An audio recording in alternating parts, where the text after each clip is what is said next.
আজ বুধবার ৮ জানুয়ারি দৈনিক বাংলাদেশ প্রতিদিন। লন্ডনের পথে খালেদা জিয়া।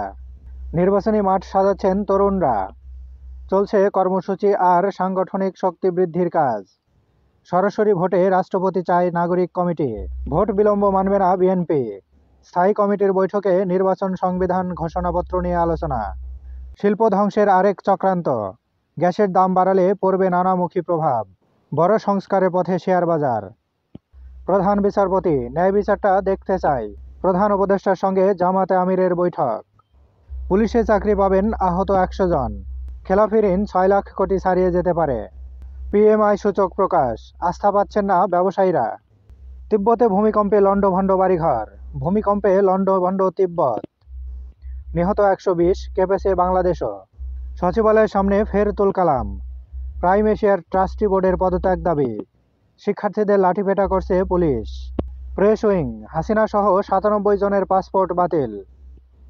সীমান্ত হত্যায় বিক্ষোভ, ফেলানীর বাবার কান্না। হাসিনার ভিসার মেয়াদ বাড়ালো ভারত সরকার।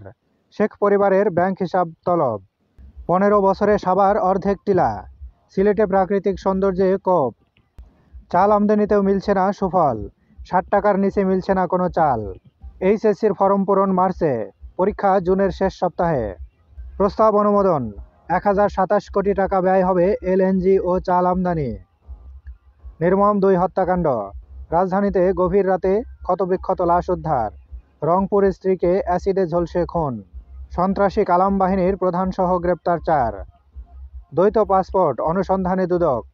হজযাত্রী এজেন্সি প্রতি সর্বনিম্ন কোটা ৫০০ নির্ধারণের দাবি। লেনদেন বাড়লেও সূচকের পতন। ভয়াবহ তুষারপাত যুক্তরাষ্ট্রে।